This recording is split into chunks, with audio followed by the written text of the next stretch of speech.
Super excited to introduce our presenters today. We'll kick it off with Gene Silva. Gene leads a team of senior enterprise account managers, strengthening performance and customer impact. He oversees Square's largest strategic accounts, driving retention, growth, and long-term partnership success. Through close collaboration with cross-functional teams, he identifies opportunities that advance both customer and company goals. Gene is well known for his data-driven approach, operational excellence, and commitment to a high-performing, customer-centric culture. Kevin McTighe, or Tiger as we call him around here, is a solutions engineering manager here at R365. Before joining Restaurant 365, he served as CFO, and controller for multiple multi-unit restaurant concepts, including Chicago-based fast casual concept Naf Naf Grill and Protein Bar and Kitchen, and the full-service Ruby Slipper restaurant group out of New Orleans. Kevin has experience with multiple accounting and ERP solutions, including Intuit QuickBooks, Microsoft Dynamics, Compete Advantage, Sage Intacct, and of course, Restaurant 365. We'll do a quick overview of our agenda today, what we'll be looking at.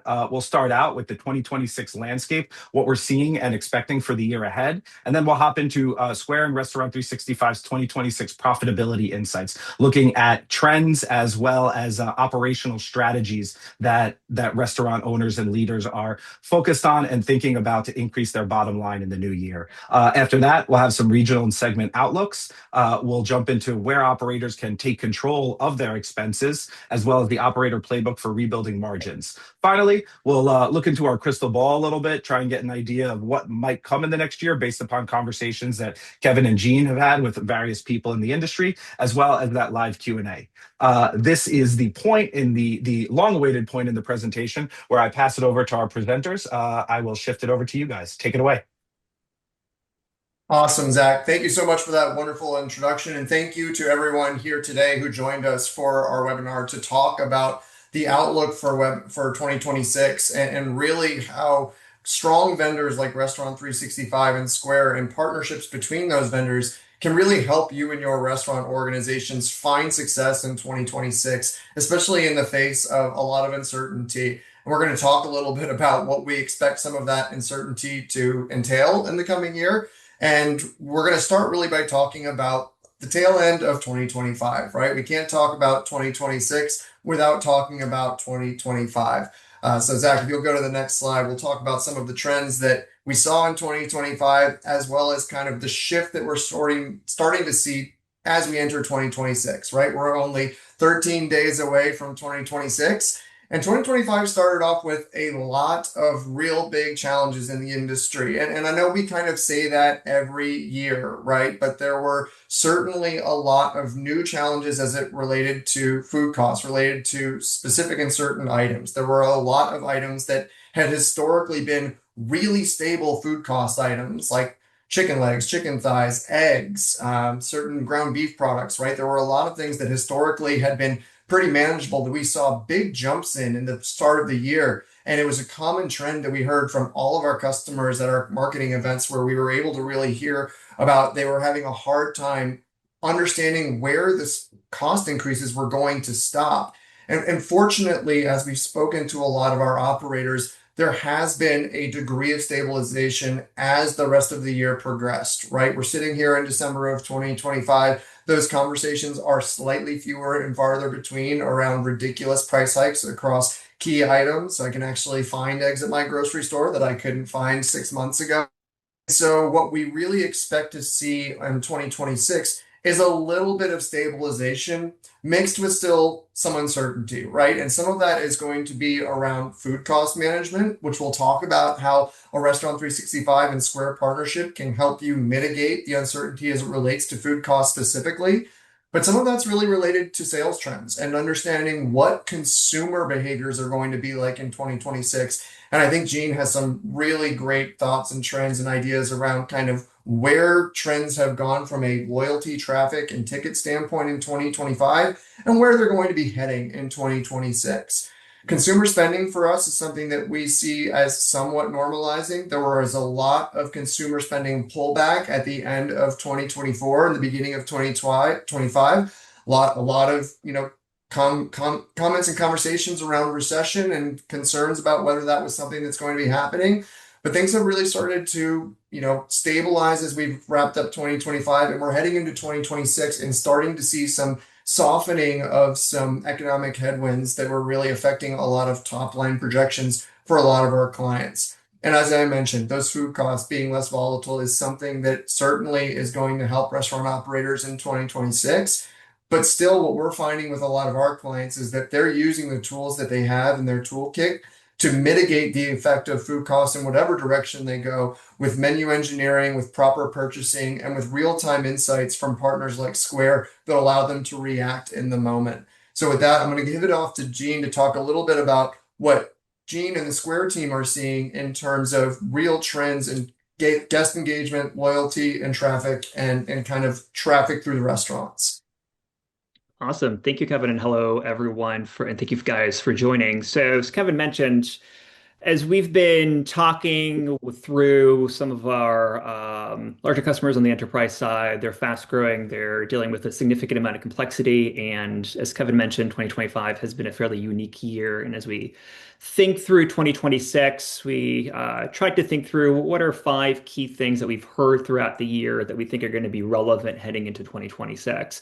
Number one is going to be system reliability and consolidation, right? If we think about top F&B operators, switching tools, the primary reason for that is going to be due to reliability and rising costs. And the top partners that our operators are going to want to work with are ones that are increasing reliability across the board, especially anything related to customer facing or guest experience, and any provider that's going to help them manage the rising costs that we're seeing across the board. Restaurants really want to manage fewer systems that are more dependable, and more importantly, it's going to be a key theme that we're going to talk about throughout today's presentation, is that really unifies multiple systems, multiple POSs, multiple channels from reservations, KDSs, reporting, staff management across the board, really looking to reduce fragmentation. So that's theme number one. Theme number two is going to be everything related to staffing and labor efficiencies. And it remains a priority for top operators across the board.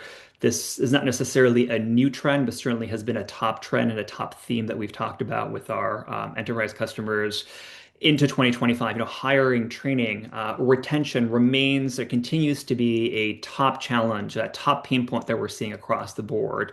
And as we think through top F&B providers that are executing at a high level, same thing from a tooling perspective. They're looking to minimize training time. I want to be able to hire and get someone customer facing as quickly as I possibly can, looking to streamline scheduling, reducing the number of touch points to place an order, help a guest through getting whatever item they're looking for. And we continue to be in that high turnover environment. So any systems that's really going to help you be intuitive, be easy to use, is going to be a huge retention lever for a lot of our top F&B operators. Number three, in terms of themes, is going to be restaurants that adopt automation to offset margin pressures. Now, that I would say is unique to 2025 and certainly is going to be a main theme heading into 2026. We're dealing with rising food costs, increase in rent, utilities, delivery commissions obviously continues to be a hot topic. And that's really tightening what we're seeing across the board from a F&B side for our operators.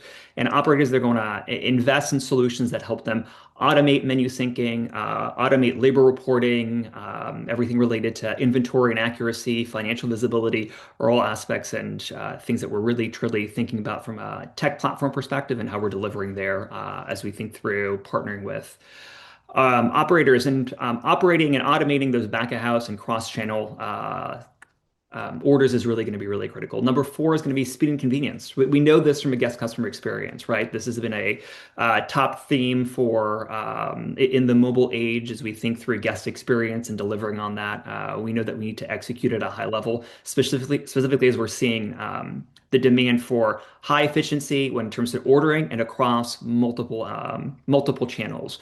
What do consumers want? They want fast ordering, they want minimal friction, and most importantly, and this is probably the aspect that I hear the most about, is a consistent accuracy in ordering across multiple channels, right? And that's not easy to deliver on. Why? Because consumers are interacting with your location. They're interacting with your brand on multiple different levels: kiosks, handhelds, mobile ordering, integrated reservation systems. All these things are really accelerating that trend. And the operators that are going to execute at a high level from a speed and convenience and consistency point of view are really going to win over a lot of consumers. And lastly, I'll end on this, which is menu complexity, and what we call channel explosion really requires operators to manage tools as effectively as possible, right? Again, if we think about all those channels, the dine-in, takeout, kiosks, QR ordering across the board, it's often, if we deep dive into all those channels, it's mismatched workflows across the board. It creates sometimes customer confusion or guest confusion, and that could erode the experience of the guest. That's obviously the opposite of what we're looking to do. So restaurants and operators are really looking to prioritize platforms that unify those systems, that unify inventory across multiple channels, specifically as it integrates to front of house systems and back of house systems. And what we're really looking to do is ensure consistency and throughput throughout all these different systems and all these different channels. So as we look forward into 2026, maybe we can move on to the next slide. We're going to talk about profitability heading into 2026. And what we're going to start looking at first and foremost today is sales traffic and ticket trends. So at Square, we process over 240 billion in volume yearly. That number is increasing. And what are we seeing from a data and insights perspective? What did we see in 2025, and what are we looking for heading into 2026? First and foremost, which I thought was an interesting trend, which is traffic volumes are actually stabilizing across the board, which is a positive trend for a lot of operators. Number two is we're seeing that volume becomes the main revenue lever in 2026. We're going to talk about that a little bit further when we talk about loyalty trends across the board. But I thought that was an interesting data point, which is I think we often focus on many different ways to increase channels and guest experience, but the volume becoming the main revenue lever in 2026 is a really important aspect. And then lastly, ticket size plateau really signals that we're at the end of our price increase runway, and guests and consumers are obviously being highly aware of how much they're spending across the board. So thinking through how we increase volume, how we increase traffic at each stores through multiple channels is really going to be key heading into 2026. We can move on to the next slide, which is thinking through those trends. How are those trends impacting operators and how they execute day to day? And this has really been the number one request that we've gotten through 2025 and will continue to be heading into 2026, which is looking at my data, looking at my business from a monthly or weekly review is simply too slow. Right. I often visit a lot of our enterprise customers in person. We talk to frontline staff, we talk to general managers, we talk to executives. All of them have their phone out. They're looking at daily trends. They're looking at that hourly trends across the board. And on Square, we can provide that real-time transaction data, but it is really an increase in demand in terms of I want my data. I need to look at my insights from a location per location perspective. And again, looking at that weekly or monthly view is just not enough anymore. We need to be looking at it from a daily and hourly perspective. Um, Operating seeing demand shifts daily, right? The need to get access to that data, but more importantly, the need to be able to flex to that data in real time, making different decisions throughout the day around staffing, limited time offers, what's in my inventory, what's available, and reacting to those trends, especially as we're looking at sales trends hourly and daily, is going to be really critical. What are we seeing from our Square sellers, which is what we call our clients here at Square, which is through 2025, we saw a 12% year-over-year transaction growth, which goes back to the original point around volume trends actually increasing over time. And what does that mean for the operators overall is faster cycles that are driving that dynamic pricing and target promos, right? The need to get access to the data quickly in real time or as close to real time as we can get it, and then be able to react to it from a targeting of items, targeting of promotions across the board. We can move on to the next slide. So from a POS perspective, or getting access to that data, putting those two components together of sales trends and real-time data, what are we seeing, and what are the components that we think are going to really, what are operators going to see from a value perspective as they think through working with a partner like Square POS and as a partner as Restaurant365? I think two aspects that are most important to me here from this slide. One is understanding peak day parts, really, again, reacting to the business needs in person or as quickly as possible. In 2025, I thought this was an interesting data point. Restaurants spent 30% of sales food costs on less than 10% margins, being that really cost control tools are really critical to delivering a profitable business across the board, getting access to that data and then reacting to it as quickly as possible. And then number two is really tracking that guest frequency and spend across the board. 2026, we're expecting margin improvements that are really going to hinge on understanding which items are driving profitability for me and driving sales, and which customers are driving profitability as well through POS level data like what Square can provide across the board. Yeah, and I mean, Gene, I want to reiterate some of the stuff that you said because it really resonated with me, right? When you're thinking about how frequently you need to be monitoring sales performance, we keep on kind of saying the words real time and why that's so important. And also how you touched on earlier, really, that in 2026, what's going to kind of differentiate the high performers from the low performers in the industry is the ones that are able to actually leverage their systems and the reliability and collaboration between their various systems to understand what's happening with their sales in as close to real time as possible. Agreed that monthly and weekly reviews are way too slow, and that operators really need to understand exactly what's happening to their sales in the moment. I used to work for a CEO who had an employee text him, I think, 4 to 6 times throughout the day, and he wanted the text to include what are our sales right now? What were they at the same time last year? What's that traffic versus ticket breakdown? And fortunately, that was about 5 years ago. So I think we've come a long way that you don't need a person actually texting that to you. It can be automated through a lot of the really cool tools and reporting that both Square and Restaurant 365 are able to provide in tandem. But really, we're going to get in here in a little bit and talk about some of the cost control trends in 2025 and what operators can really look to in 2026 to help manage those costs. And it really all starts with sales, right? Sales cures all. Give me a line out the door and I'll figure out the rest. And so you really need to be monitoring your sales in terms of traffic and ticket for your concept and for the industry writ large, and really understand if you're doing really well in the moment or not, and how you're going to react in real time. And traffic versus ticket are certainly super important, right? But we also want to take that one step further and really understand how is the menu performing and how is the business performing throughout the day. So drilling into those day parts and drilling into those high profit, high yield margin items versus the low margin items. There's certainly a place for low margin items, right? We have loss leaders that get people in the door so that we can add higher margin items to the ticket. But ultimately, you really need to make sure in 2026 that you understand what's happening with your sales and what's happening with your menu performance. And really, that's where the partnership between Restaurant 365 and Square truly shines, is in our ability to share the revenue insights that Square is able to offer you in terms of those traffic increases that Gene mentioned at the beginning of the year, and also understanding, are you attaching that to ticket increases, right? Are you really kind of taking advantage of the people coming in the door, and marrying that or combining that with Restaurant 365 cost data to give you a really clear idea of how your menu is performing, which items are contributing the most margin to your bottom line, and which ones need to be potentially modified in terms of their presentation on your menu, whether that's in how you market them, highlight them, or present them in third-party platforms, or whether that's in terms of how you actually price them or portion them and cost them out. And we're going to really kind of talk about what that looks like from both a national and state level and the trends that we're seeing throughout the industry here on this next slide.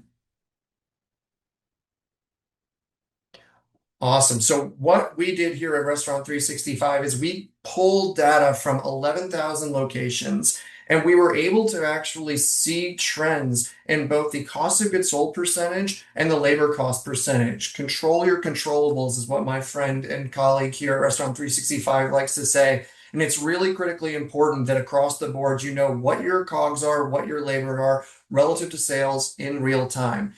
Because we frequently get called a low margin industry, right? Everyone sort of says, oh, we have really slim profit margins. And that's true, right? When you factor in the target 60% combined food and labor costs, and you throw in operating expenses like utilities, supplies, and repairs and maintenance that chews up another 30%, you're really only left with about 10% profit. But that margin, 10% of sales, is not so dissimilar from some other industries. Grocery stores actually have even lower percentage margins, but the challenge is also in volume, right? We're talking about restaurants that average anywhere from sub $1 million of sales in a year to upwards of $5 million of sales. It can be really hard to take that 10% and turn it into profits that allow you to reinvest in your business. And so what we're going to kind of show you are the trends that we're seeing across our 11,000 surveyed customers and what those trends could potentially mean in 2026 if you're using a consolidated system and tech stack like the partnership between Restaurant 365 and Square. So Zach, let's show them what those trends look like on that next slide.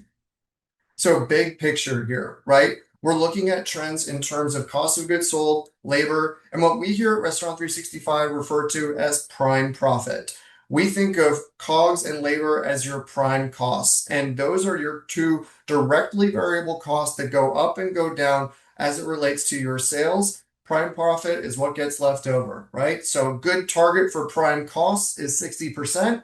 A good target for prime profit is 40%, 100% minus that 60%.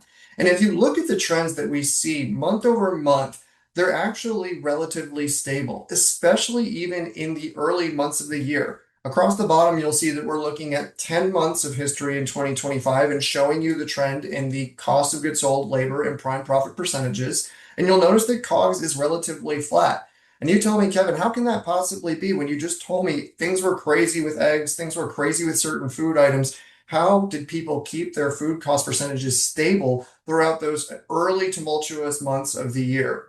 And the answer is that our operators were leveraging a combination of menu and sales information from Square with recipe and cost information from Restaurant 365 in real time to make decisions that helped keep their cost of goods sold under control. What they were able to do is position or highlight different menu items that had more favorable margins. They were able to raise prices on certain items that they saw were still really performing very well from a sales mix and popularity standpoint with their customers, but definitely needed some tweaking in terms of the recipe, whether that was raising the prices, shrinking the portion sizes, or engineering different lower cost ingredients. And so our 11,000 locations were able to make those dynamic adjustments in real time in the face of really challenging food cost macroeconomic headwinds and still able to preserve those prime profits throughout not only those early months, but throughout the rest of the year. And labor as well, right? We are kind of just hitting some of the largest increases in some of the municipal minimum wage increases that were legislated over a half decade ago at this point. And people are really starting to feel the pinch of that. But we have really powerful labor tools in Restaurant 365 that, when married with Square's real-time sales insights, allow you to make dynamic adjustments to staffing and ensure that you have a truly optimized staffing model to keep those labor costs in check.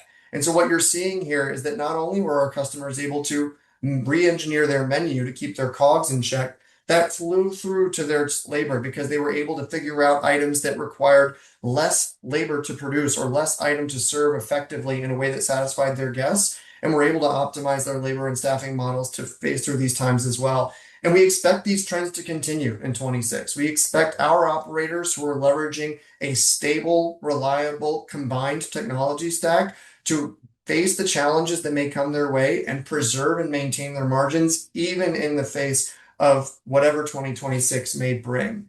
And we looked at this on a total national statewide level, but as we'll show on the next slide, we also looked on this individually market by market and saw where some of the biggest challenges were state by state. Some of these insights may not be surprising, right? We're tracking our labor across the y-axis and our cost of goods sold across the x-axis. It should come as no surprise that the big yellow dot that is California sits atop and supreme when it comes to labor costs, right? There are a lot of really challenging but important labor regulations in California that are making it difficult for a lot of restaurant operators to maintain labor cost percentages that are consistent with what they've been able to do historically and also what they're able to do compared to the national averages or other states. Not surprisingly, the kind of, second and third labor cost performers were New York and Florida, with Texas being that lowest one, right? A lower regulation, lower labor cost environment was, able to kind of separate or differentiate itself on that front. But you'll notice it's not necessarily a straight linear line when you plot the two axes against one another, because you got to give and take a little bit when it comes to labor and food costs.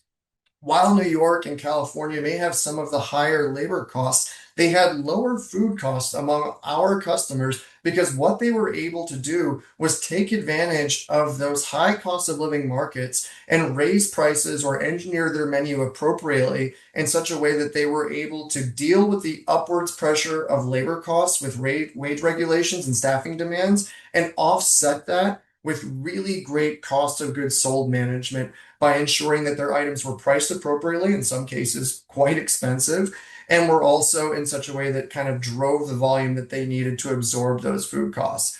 Contrast that with the national average, and for states like Texas, much lower labor cost percentage, but lower cost of living, a more price conscious or price sensitive consumer in a lot of the cities in those states.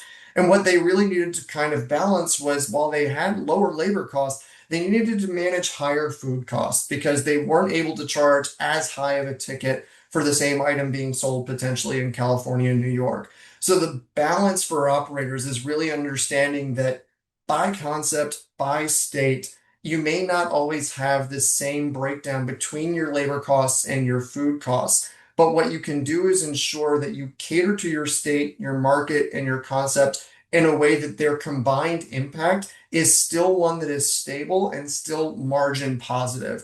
And when you're leveraging the combined real-time insights of Square with the costing information of R365, you're able to make those adjustments and see where your margin is as close to real time as possible, and make changes that are going to affect the profitability of your business.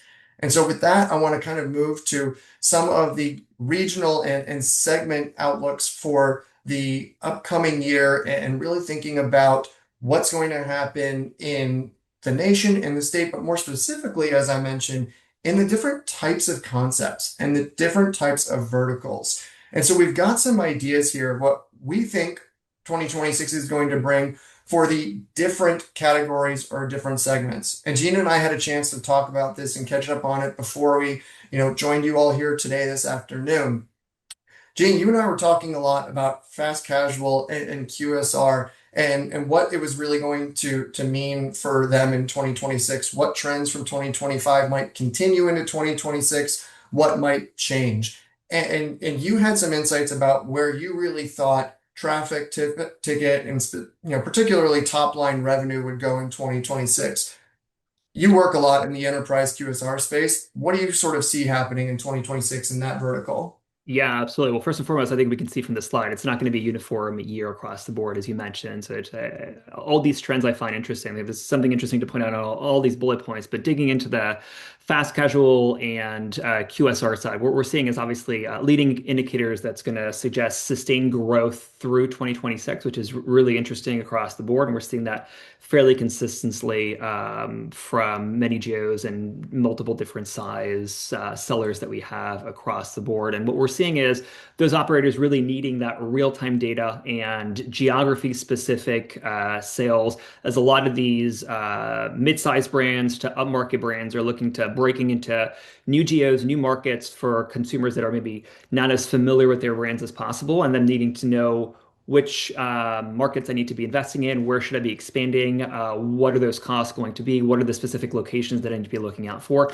and how should I be going to market for all these new locations that I'm opening across the board, while also maintaining that consistent guest experience throughout all of my brands, so that as I expand further, either within my existing geo or the existing market that I'm in, or expanding into a new one, I want to ensure that whether I'm engaging with the brand from a mobile ordering perspective, kiosk, in-store, or many other ways, that experience is going to be consistent across the board. And we've seen top operators really think through that omni-channel experience and delivering a consistent experience for the guest across the board. while also ensuring that the back of house operations are as reliable as possible to ensure that those general managers, those frontline staff, the executives are getting that real-time data so that they can react in real time to shifting trends, whether there's croissant that's working particularly well and that's the inventory seems to be low on it, and that's something the business needs to react to. Or we're overstaffed on a specific hour of the day that's costing us too much, impacting profitability, and needing to adjust those as quickly as possible. So that's what we're seeing on the fast casual and QSR side. That makes sense, right? Everything you've talked about, removing friction for the guest experience, ensuring, communication and connection between your back of house systems and front of house systems for operational excellence, because the name of the game in fast casual and QSR is volume, volume, volume, right? It's all about increasing the throughput that gets through the door, getting repeat guests, and not always having as long of an interaction with the customer to really upsell or to drive ticket. And so it's really all about helping ensure that traffic is as seamless as possible. But it's a little bit of a different story when it comes to casual dining and fine dining. Gene, what do you sort of see happening in 2026 in both of those segments? And what can operators really do to take advantage of, their service model that is a little less about throughput and a little less about traffic and a little bit more about guest experience and upselling?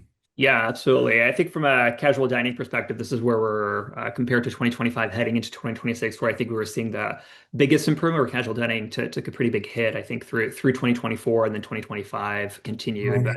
what we're seeing here is stabilization with some modest upside from a ticket size perspective, while still keeping the thought in your mind that consumers are still very aware of how much they're spending, even for casual dining. So from a casual dining perspective, the main trend that we're seeing is the upsell experience, that Mhm. experience that we want the guests to have with the frontline staff of thinking through, I didn't anticipate to get dessert, but the waiters around, I'm engaging, I'm having a great experience across the board. And having that mobile ordering experience through Square Handheld, for example, has really made a huge dent in the guest experience. It's consistent feedback that we've had through the second half in 2025, specifically on the casual dining side. And it really goes back to that volume and traffic trend and how important that is to drive revenue across the board and delivering that great guest experience, table side or at the counter consistently every single time so that we get those guests to come back every single time. And that we've seen as be a really big upside or a really big driver in driving the upside in ticket size for casual dining in particular. Yeah, I mean, I'm gonna do a subtle plug here, just because I think Gene's being a little humble. If you haven't had a chance to get your hands on the Square handheld, it is a great hardware experience and it is really helping operators ensure a really great guest experience table side. And so if you haven't had a chance to get your hands on one of those, I highly encourage you to reach out to your Square rep and see what that looks like. Anything else, Gene, that you want to weigh into in terms of 2026 trends that are either segment specific or really kind of more broadly, right? Like what are operators going to see across the board in 2026 and what do they need to be aware of from a revenue management standpoint that Square can really help them identify? Yeah, absolutely. I think at a broad level, we have to look at the what consumers are looking for from a guest experience perspective. And again, it is that consistent experience that they want, whether I'm engaging with your brand from a mobile ordering perspective. Kiosk continues to be one of our biggest volume trends that we're seeing across the board in customer demand, specifically on the repeat side.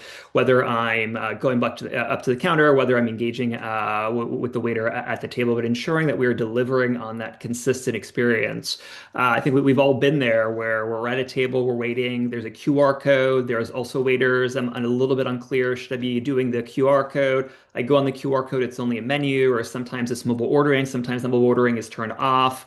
And I was just there last week, and it's just not a good guest experience. And that definitely impacts traffic, it impacts volume, and ultimately it impacts the revenue of that location, the store across the board. So ensuring that consistency of guest experience from a frontline perspective is key. And then from a back of house perspective, the insights to real time data really is key here, especially as we're seeing volume trends stabilize through 2026 or in 2025 heading into 2026 and ensuring that those business operators have access to that data so we can adjust it as quickly as possible from an inventory perspective, from a cost of goods perspective, and from a labor and shift perspective as well. I love that you zeroed in on consistency, right? I think that's the number one thing that operators need to be focused on in 2026 and beyond, right? Customers expect consistency, and it can be consistency within their usual routine, right? Most people are not eating fine dining 7 nights a week. They're eating a mix of fine dining, casual dining, and fast casual. But what they expect from the locations that they are going to frequent and repeat is a consistent experience every time that they go in. And I love that you also kind of touched on the importance of back of house operations in this, right? Because consistency in back of house operations is going to breed consistency in front of house guest experience. And if your employees know what to expect every day, then your guests are going to know what to expect every day. And I think that if our operators can really kind of focus in and zero on that, it's one of those kind of trust the process and the results will follow. All right, let's keep it moving and talk a little bit about what operators can control, right? What we're offering with the Square and Restaurant 365 partnership is real-time insights into your sales so you can really understand where your opportunities for growth are and where your challenges may be. But sales are ones that are sometimes a little bit fickle or hard to control, right? You're talking about training your employees to upsell, using the frictionless experience to drive traffic through your fast casual restaurants, enhancing your presence in online marketing places, and really making sure that you're consistent across the board. That's a lot to manage. What's a little bit, I wouldn't say easier to manage, but maybe a little bit simpler to manage can potentially be your margin equation. So really looking at how do I take the sales that are coming in the door and converting them as efficiently and effectively into profit? And so with the Restaurant 365 and Square partnership, we're offering you key levers for profitability that are really going to help you drive profit with in your organization. We offer food costs and menu engineering. We take all sales information from Square. We take the individual check level detail information, the items that were sold, the upsells, the modifiers, the discounts, and we combine that with cost ingredients from integrations with your key vendors to truly understand what are the recipe costs and plate costs of the items on your menu so that you can engineer your menu to optimize your revenue and your profit from both a popularity standpoint and a plate cost standpoint.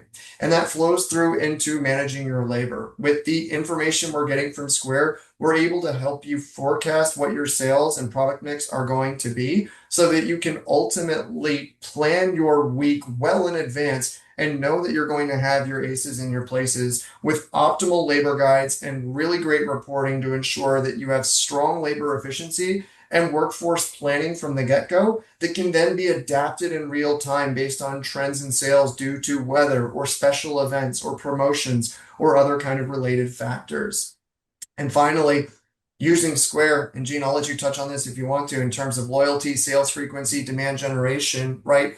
Offering you the tools that you need to that when you see things either not going as well as you want and you want to fix it, or when things are going well and you want them to go even better, Square offers a lot of really great tools to help drive that frequency and demand generation.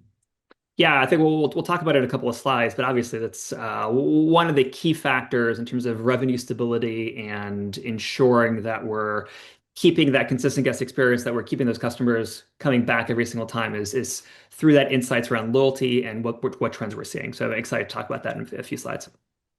All right, and I don't want to hold us up from getting to that couple of slides, so let's keep it moving into terms of other things that operators can do, food costs and menu strategy, right? Make sure you're getting that item level data from your point of sale provider to ensure that you know what your costs are related to particular menu items. Make sure you're getting real-time insights that really help you price and bundling your items appropriately. Because if you're actually able to forecast your sales and understand what your costs may be, you're able to predict and mitigate the impact of those costs before the P&L hits, let alone when you actually receive that P&L, depending on what your kind of timing and reporting cadence looks like.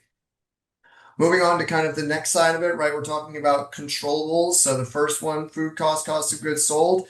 That next one, if you go to the next slide, it's going to be that labor efficiency, right? So ensuring that in 2026, you're leveraging the demand forecasting that comes along with smart scheduling. So looking at historical sales in terms of dates and days and day part and mix and special events, understanding what your sales are going to be and using that to build smart schedules. And then after the schedule is built, leveraging those real-time insights in terms of your sales trends and your labor performance to make really strong shift level decisions.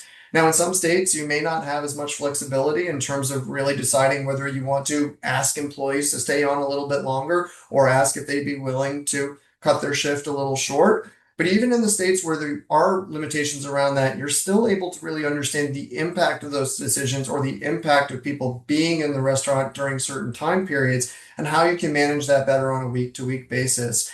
And we're also able to offer really strong training and management platforms that allow you to understand, are my people properly trained and equipped to make the decisions that they need to make in the restaurants that align with the traffic patterns that are coming over from that real-time information from Square? And finally, let's talk about that slide that Gene was alluding to, right? The next slide where we're really talking about how loyalty factors into the equation. Gene, we really talked about how this is something that is going to drive consistency in the restaurant, not just consistency once you're in the restaurant, but consistency in the way that you engage with the brand. Talk to me a little bit about how Square is going to help operators in 2026 have a really unified loyalty experience that is consistent across the board that'll ultimately drive in-store traffic for the clients.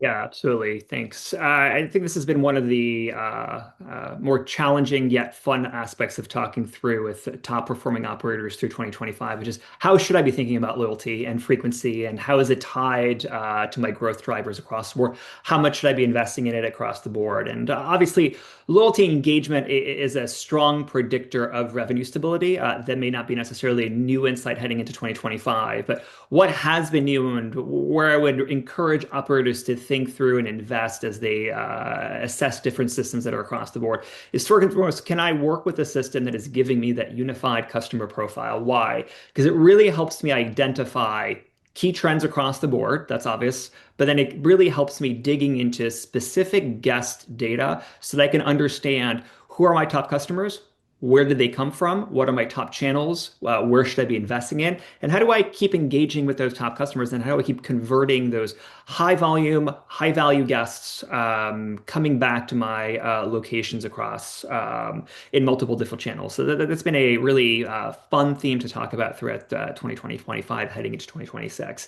And then how can I convert that? How, if I can work with a platform that can give me that unified customer profile, which Square being a payments platform first, we can uniquely track and be able to create those customer profiles for you across different channels. What am I going to use that for? What is the benefit? Well, the benefit is really giving that increased personalization and how that personalization is going to convert into increased and more consistent traffic across the board and through ticket growth across the board. So creating those unique customer profiles is key in working with platforms that can deliver on that so that I can create a personalized guest experience as much as I possibly can at a high level to drive those growth drivers into 2026. And it's really a critical trend that we're seeing and what we're seeing top operators execute at a high level on.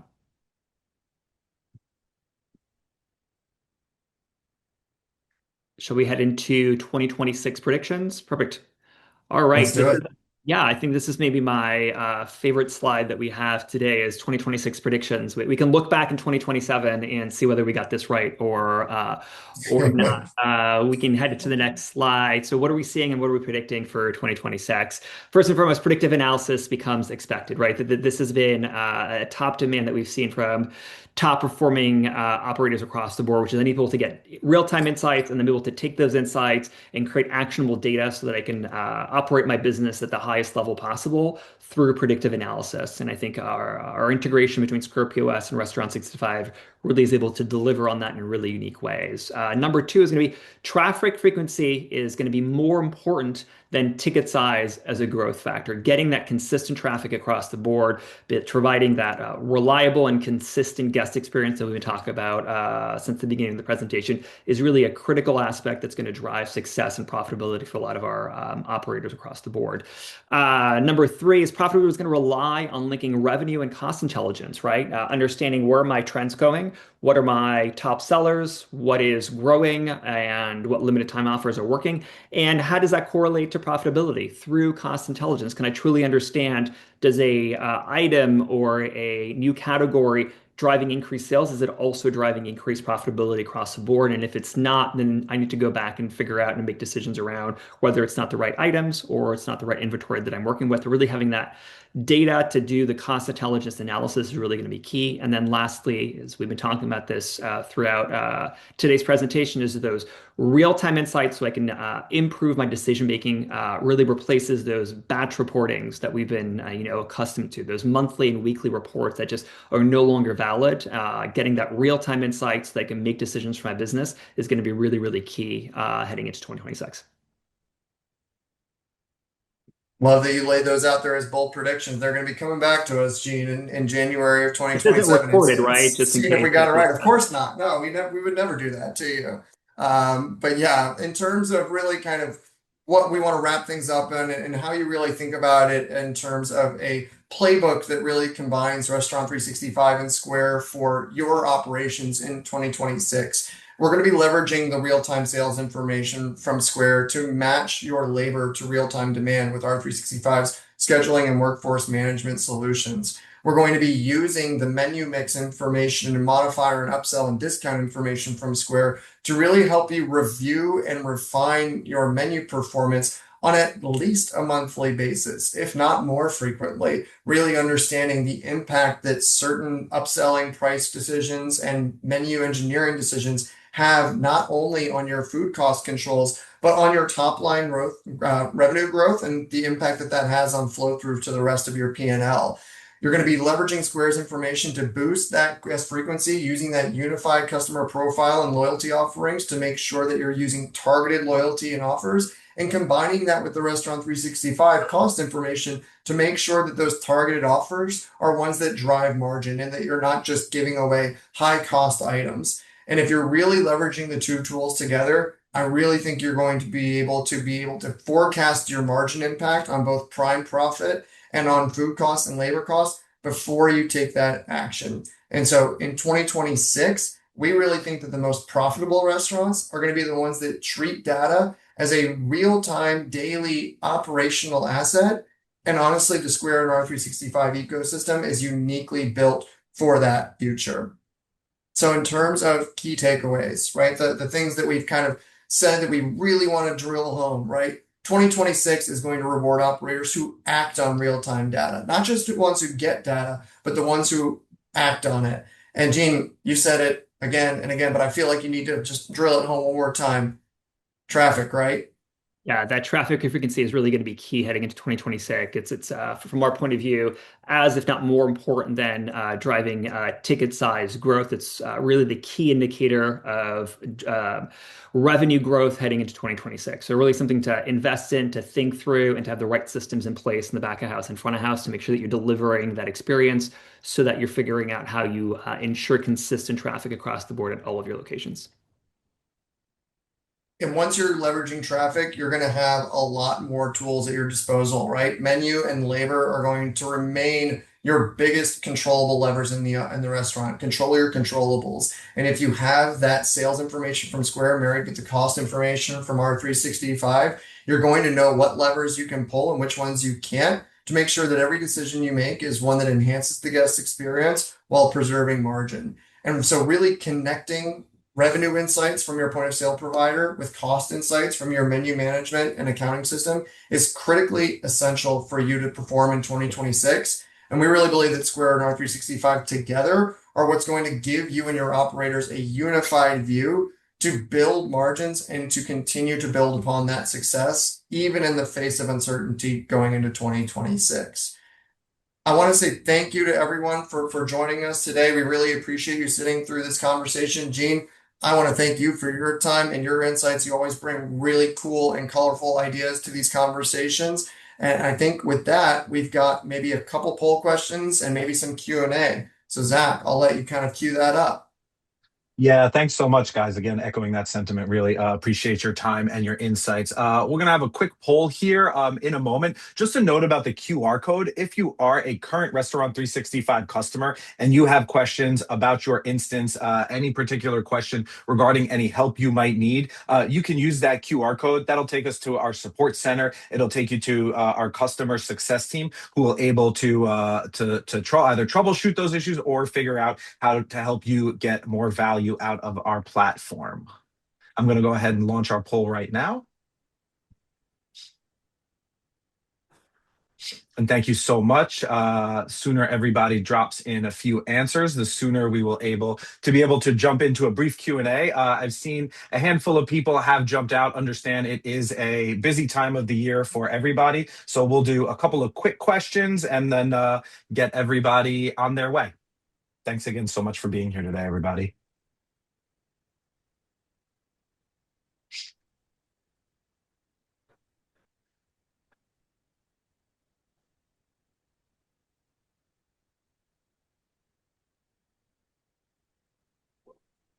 All right, just a couple final answers trickling in, and we will close it up.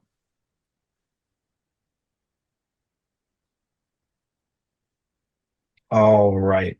We'll jump into some quick Q&A here.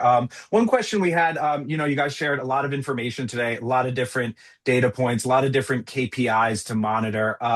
For somebody just getting started out, sees the value, sees the importance of it, what would one or both of you suggest as the starting point here to sort of get on this path to get to that real-time data, both on the sales side, on the controllable side? Yeah, I'll let Gene go first. Yeah. sorry. In terms of KPIs, I think there's two that I would say. One is tracking that guest frequency and spend so that you understand trends across the board. That's number one. Number two is that item level data so that you can truly understand what is working, what categories are working, what items within that categories are working, and are they tied to profitability for your business with that cost intelligence data? That's number two. And then number three is scheduling labor, is really understanding peak day parts. Are you understanding the volume, the traffic of your business? Are you staffing accordingly? And is it aligned with the guests, with the guest traffic across the board? Those would be the three that I would take a look at first.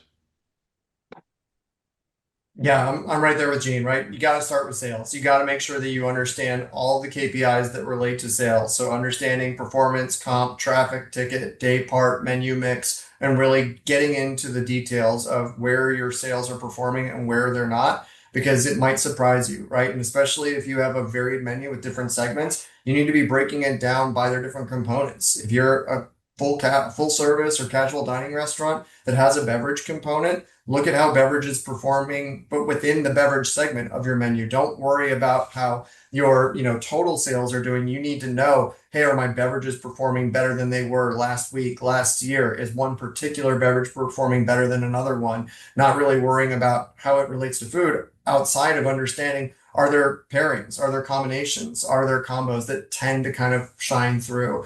Labor, absolutely agree with Gene. And labor is a really challenging one, right? It's one that is almost as much art as it is science. So for me, I really like to zero in on food costs, right? You need to start by knowing what your food costs actually are. You need to make sure that you're taking inventory and understanding what your true food costs are, not just what your purchases are. And once you know what your actual food costs are on a consistent basis, you can start thinking about really what they should be and understanding if your menu is serving you from a margin standpoint or if you really need to get into the menu engineering side of things.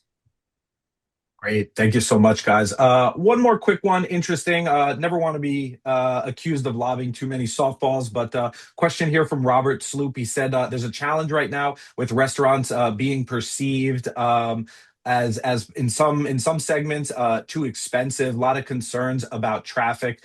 Kevin, given your experience in the industry, Gene, the fact that, as you said, you're out there talking to your sellers all over the country at all levels of the organization, what strategies would you guys suggest to operators out there who are concerned about this, or perhaps hearing this feedback from some of their customers? Yeah, I mean, I think in terms of what you can do anecdotally, and I think Gene will have a lot of ideas in terms of specific tools, you got to know where you sit within the marketplace, right? Because these things can creep up with you on you over time. You can look and say, look, I've got rising costs, I've got rising food costs, rising labor, and I really need to make sure that I preserve my margins by steadily and slowly increasing my price. But you really need to look at your compound or cumulative annual growth rate in your price increases, because you might do a quarter here or 5% there, but that compounds over time. And what frequently happens in terms of consistency and guest experience, like we were talking before, is somebody does the connection. They don't come to your restaurant that frequently, or they do, and they remember that an entree that used to cost them $8 2 years ago is costing them closer to 15 now, and they're not sure that they're necessarily getting more or better value for that increased price. So you need to make sure that if you're taking price increases to kind of offset traffic challenges, that you're not outperforming the market in that regard and that you're not priced more than the store down the street from you, because customers have a lot of options in this day and age and they will take advantage of those options. Yeah, I definitely agree. I think you hit on the point that I think is top of mind for me thinking about this question, which is price is intricately connected to value and the value that I'm getting out of it, right? If I'm getting maybe a smaller portion size, maybe the quality is going down, and my experience engaging with the brand, whether it be online, at a kiosk, or in person, is also not meeting my expectations as a consumer, then all of it combined does give a guest the experience like this is just too expensive for what it's worth. I'm just not getting the value that I want. I'm going to go explore other options out there. So I think about that question, that lens of how can you deliver as competitive as price you possibly can, to Kevin's point around understanding where am I in the market, where am I from a geo perspective, and where are my competitors, and am I consistent with them? But in addition to that, is am I delivering from a value perspective, from a quality aspect, but also from a guest experience? When I walk in the store, when I walk into the location, am I greeted in a great way? Do people recognize me when I come back two or three times? Do I get consistent table side experience? Is the quality control as effective as I need it to be? I think all those things are intricately tied to the value that I'm getting, and I think give that perception of whether I'm getting the right value or it's costing me too much. I'm no longer going to engage with that business. Great. Thank you so much, guys. We are a little bit beyond time here, so again, want to be respectful. But again, thank you so much to everybody for being here. Kevin, Gene, thank you so much for your time. Again, if you have any questions, you can reach out to us at the email that you see on your screen at the moment. And just want to wish everybody, as I like to say, a happy everything.